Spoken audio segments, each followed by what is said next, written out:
Hello bankers.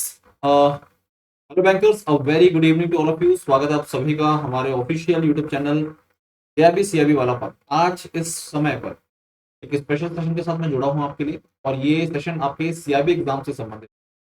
अगर आपने CIB exam को इस बार अटेम्प्ट करना है और सीआईबी इलेक्टिव पेपर आपके दिमाग में चल रहा है कि हाँ मैं सेंट्रल बैंकिंग ऑप्ट करूँ, तो सेंट्रल बैंकिंग पर्टिकुलर पेपर को क्लियर करने के लिए आपकी क्या स्ट्रेटजी होनी चाहिए, पेपर का लेवल कैसा होता है, सारी बातें आज के सेशन में, एक शॉर्ट सेशन में हम डिस्कस करें। आप सभी साथियों को इस सेशन को ज्वाइन करना जरूरी है अगर आपने दिमाग में इस चीज को सेट कर लिया कि हाँ आप central banking as a elective paper select करें। सबसे पहले तो बता दूं, पेपर का लेवल बहुत अच्छा होता है। सीआईबी एग्जाम के सभी पेपर जो हैं उनका लेवल आईएमबीएफ के द्वारा पिछले एक साल 2 साइकिल जो हुई है काफी अच्छा बढ़ा दिया गया। लेवल काफी अच्छा आएगा पेपर का। आप ये सोच रहे हैं कि हाँ इलेक्टिव पेपर बहुत आसान आ जाएगा, तो 5 इलेक्टिव पेपर हैं और 5 इलेक्टिव पेपर में 2 पेपर ऐसे हैं जो मॉडरेट लेवल के आते हैं, मतलब जिनमें आपको ज्यादा दिक्कत नहीं होगी पेपर को क्लियर करने में। बट 3 पेपर ऐसे हैं जो जिनका लेवल काफी अच्छा माना। Central banking is also one of them। Central banking नाम से लगता है कि हमें रिजर्व बैंक ऑफ इंडिया और सेंट्रल बैंक के बारे में पढ़ना है, लेकिन आरबीआई, अगर मैं अपने देश की बात करूं, सेंट्रल बैंक की बात करूं, अपेक्स बैंक की बात करूं, तो रिजर्व बैंक ऑफ इंडिया कोई छोटी सी संस्था नहीं है, पूरे देश के बैंकिंग सिस्टम को कंट्रोल कर रही है। तो बहुत सारे रूल्स रेगुलेशंस, बहुत सारे टर्मिनोलॉजीज, बहुत सारे कॉन्सेप्ट आपको पढ़ने होंगे तो समझने के लिए। साथ ही साथ में विश्व स्तर पर, वर्ल्ड लेवल पर सेंट्रल बैंकिंग इवोल्यूशन कैसे हुआ और इंटरनेशनल स्टैंडर्ड्स के बारे में भी जानना होगा। न्यूमेरिकल्स भी आपके एग्जाम में अच्छे खासे पूछे जाते हैं, तो पेपर काफी अच्छा होता है। और अगर आपने इस पेपर को ऑप्ट किया है तो बहुत अच्छी बात है, क्योंकि इस पेपर को ऑप्ट करने का मतलब ये है कि आप सेंट्रल बैंकिंग फंक्शंस के बारे में थोड़ा सा डिटेल में अच्छे से समझना चाहते हैं, या आपकी नॉलेज को एनहेंस करेगा। और इसी नजरिए से आज मैं इस पर्टिकुलर सेशन को लाया हूँ आपके। सबसे पहले तो आपके CIB elective paper central banking की बात करूँ मैं, तो मेरा नाम भास्कर प्रताप मिश्रा है। मैं आपके इस पर्टिकुलर पेपर को डील करता हूँ इस प्लेटफॉर्म पर। इसके अलावा सीआईबी एबीएफएम को भी हम हैंडल करते हैं। आपके सीआईबी इलेक्टिव पेपर में, सेंट्रल बैंकिंग के इलेक्टिव पेपर में टोटल 6 मॉड्यूल्स, 6 मॉड्यूल्स। शुरुआत के जो 3 मॉड्यूल्स, पहले मॉड्यूल्स के बारे में जानकारी दे दूं। शुरुआत के जो 3 मॉड्यूल्स हैं, ये 3 मॉड्यूल्स में से पहला और दूसरा मॉड्यूल बेसिक बेसिक मॉड्यूल। जो तीसरा मॉड्यूल है ये इंपॉर्टेंट है काफी। यहाँ पर कॉन्सेप्ट्स काफी अच्छे खासे हैं। मॉनेटरी और क्रेडिट पॉलिसीज संबंधित मुद्दों पर यहाँ पर चर्चा की गई। मॉनेटरी पॉलिसी हर 2 महीने का रिजर्व बैंक ऑफ इंडिया के द्वारा रिलीज की जाती है, यानी कि एमपीसी के द्वारा प्रिपेयर की जाती है। हमारे गवर्नर उसे रिलीज करते हैं प्रेस कॉन्फ्रेंस के जरिए, और उस पर, उसके अनाउंसमेंट के आधार पर मार्केट में बहुत सारी चीजें बदलती हैं। ठीक है, तो इस नजरिए से ये पर्टिकुलर मॉड्यूल खास है। चौथे मॉड्यूल की बात करूं मैं, तो ये फॉरेन एक्सचेंज मैनेजमेंट से संबंधित है और फाइनेंशियल मार्केट से जुड़ा हुआ है। तो ये भी अपने आप में एक अच्छा मॉड्यूल है। इंपॉर्टेंट कॉन्सेप्ट्स हैं और डेप्थ की बातें यहाँ पर बताई गई है। फॉरेक्स फॉरेक्स है वो, बहुत से लोगों का इंटरेस्ट भी होता है इसमें, तो उससे संबंधित काफी कुछ यहाँ पर आपको जानने को मिलता है। बात करते हैं मॉड्यूल ई की।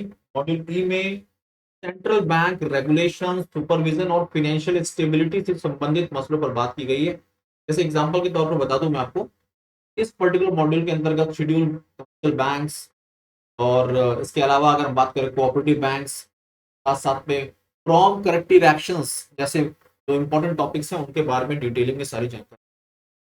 लास्ट मॉड्यूल जो है, इसमें एनबीएफसी और प्राइमरी डीलर्स 2 टॉपिक डील, इन 2 टॉपिक से आपके एग्जाम में क्वेश्चन स्टडीज बनते हैं। ठीक है, ये तो ओवरऑल मैंने आपको यहाँ पर एक ओवरव्यू दे दिया है कि 6 मॉड्यूल हैं, 6 मॉड्यूल में क्या क्या बातें बताई गई। अब आप चाहते हैं कि भाई मैं इस पर्टिकुलर पेपर को 50+ स्कोर कर लूँ, क्लियर कर लूँ, क्योंकि कई बार क्या होता है कि इलेक्टिव पेपर पे हमारा ज्यादा फोकस नहीं होता, हम आखिर में जाकर इस पर ध्यान देना शुरू करते हैं, तो यही पेपर कई बार रह जाता है। आपको ऐसा नहीं करना है, आपको इलेक्टिव पेपर को भी साथ में लेके चलना। इलेक्टिव पेपर का मतलब एक ऑप्शन नहीं है।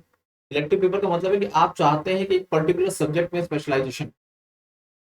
4 पेपर तो सबके लिए कॉमन है, इस पर्टिकुलर इलेक्टिव पेपर के माध्यम से आप स्पेशलाइज होना चाहते हैं।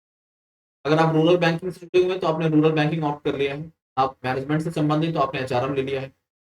आप central banking operations regulation supervision से में आपका इंटरेस्ट है तो आपने सेंट्रल बैंकिंग ऑप्ट किया।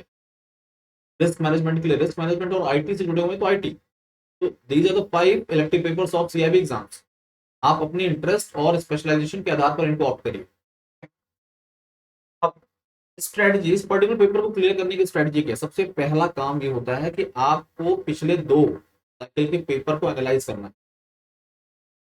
जब भी आप किसी एग्जाम को अटेंड करने जा रहे होते हैं तो आपकी जिम्मेदारी ये होती है कि आप प्रीवियस ईयर पेपर को एक बार एनालाइज करें। तो जो 2 साइकिल है आपकी, दिसंबर वाली और जून मंथ वाली 25 की 2025 की, उन पेपर में पूछे गए सवालों को एनालाइज करना जरूरी है, बहुत ज्यादा जरूरी है।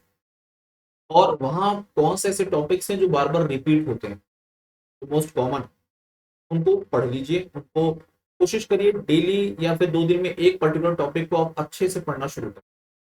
हमारी कोर्सेज जो है अवेलेबल है हमारे प्लेटफॉर्म पर।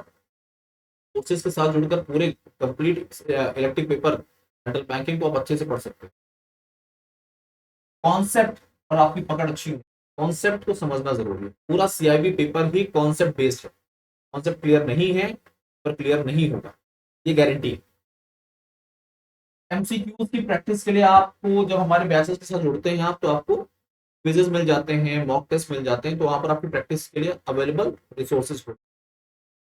स्टडीज आपके एग्जाम में पूछी जाती है, तो स्टडीज को भी अगर आप अटेम्प्ट करना चाह रहे हैं तो उसके लिए कॉन्सेप्ट क्लियर होना जरूरी, फाउंडेशन आपका स्ट्रॉन्ग। सबसे खास बात है प्रीवियस पेपर जरूरी है। और कई बार आप लोग के सवाल आते हैं कि सर 6 मॉड्यूल देंगे, 6 के 6 मॉड्यूल कवर कर लें। हमारा ये कहना है, मैंने आपको शुरुआत में बता दिया कि पहला और दूसरा मॉड्यूल जो है वो बेसिक सेंट्रल बैंकिंग इवोल्यूशन क्या है, तो वहां पर पूरा थ्योरेटिकल पोर्शन है। आप इंपॉर्टेंट टॉपिक कवर कर लीजिए, एमसीक्यूज कर लीजिए, वो आपका पूरा हो जाएगा। यहाँ पर कॉन्सेप्ट ज्यादा अच्छे हैं। जैसे कि अगर मैं बात करूँ मॉड्यूल सी, मॉड्यूल आपका डी हो गया, फॉरेन फॉरेक्स से संबंधित है। मॉड्यूल ई में सुपरविजन गाइडलाइंस और रेगुलेशन से संबंधित मुद्दे पर बात की गई है। तो ये 4 मॉड्यूल जो आप लेके बहुत इंपॉर्टेंट है, बहुत ज्यादा इंपॉर्टेंट है।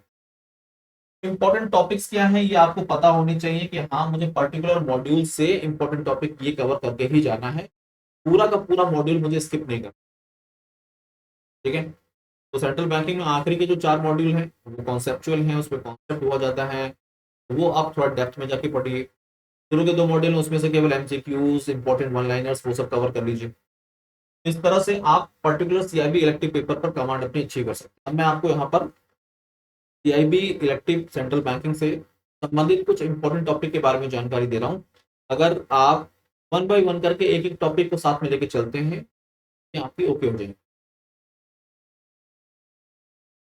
तो सेंट्रल बैंकिंग से संबंधित जो इंपॉर्टेंट टॉपिक्स हैं, देखिए हर बार कैमल्स आपके एग्जाम में पूछा जाता है। कैमल्स जो है हर बार एग्जाम में पूछा जाता है। एफओएमसी फेडरल रिजर्व से संबंधित है। Money multiplier formula very important, बहुत खास है। ये तीनों ही टॉपिक हर बार आपके एग्जाम में रिपीट होते रहते हैं, तो आपको कवर करके ही जाना। अगर आप सोचे कि मैं आखिरी में कवर करूंगा, पढ़ लूंगा, एंड में जाकर one day exam, one day fight कर लेंगे, कई बार ऐसा होता है 48 49 पे रह जाते हैं। कितना दुख होता है, मेहनत की लेकिन पास में। अब कुछ ऐसे क्वेश्चन जैसे open market operation, very important, हर साल रिपीट होता है। लेंडर ऑफ लास्ट रिजॉर्ट, ये आरबीआई का रोल, एक सेंट्रल बैंक का रोल है, संबंधित क्वेश्चन एग्जाम में आते हैं हर बार। Phillip curve, traditional trade off inflation and growth, ये एग्जाम में कई बार रिपीट हुआ है। रिजर्व रेशियोज जो होते हैं, एसएलआर सीआरआर से जुड़े हुए कॉन्सेप्ट जो है, यानी से देखा जाए तो आपके मॉनेटरी पॉलिसी रेट्स जो वो एग्जाम में क्वेश्चन बनते हैं।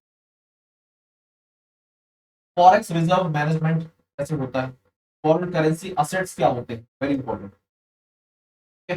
बेसल 2 और 3 पिलर्स पर क्वेश्चन पूछे गए हैं।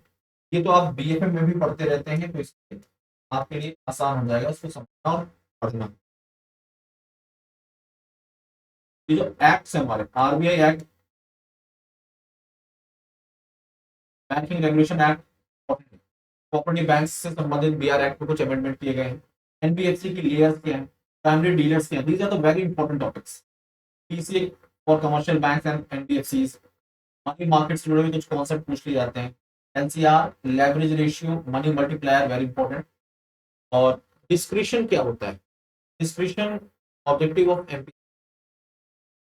सेंट्रल बैंक के, रूल्स एंड डिस्क्रिशन के बीच में क्या डिफरेंस, ये इंपॉर्टेंट टॉपिक्स। अगर आप previous year paper important topics इनको साथ में लेके चलें, इनको एनालाइज करते हुए कॉन्सेप्ट को डेवलप करें, इंपॉर्टेंट पढ़ें, आप इस पेपर को आपको कोई भी रोक नहीं पाएगा क्लियर करने से, आप आसानी से क्लियर कर लीजिए। हमारे इलेक्टिव पेपर से संबंधित कोर्सेज अवेलेबल हैं, आप जुड़ सकते हैं हमारे साथ।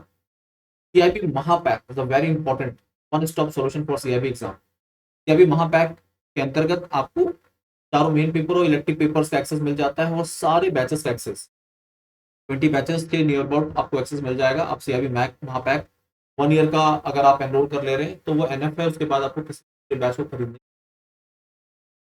This is my Telegram channel jam_cap_भास्कर सर, इसके साथ जुड़ जाइए। कोई दिक्कत कोई परेशानी बेफिक्र होकर टेलीग्राम चैनल पर अपना मैसेज ड्रॉप करिए, हमारी टीम हम आपसे डायरेक्टली कॉन्टैक्ट कर लेंगे आपकी दिक्कत को सुलझाने के। ऑल द बेस्ट, पढ़ते रहिए, आगे बढ़ते रहिए, चैनल को ज्वाइन करिए और रेगुलर अपडेट्स पाते रहिए।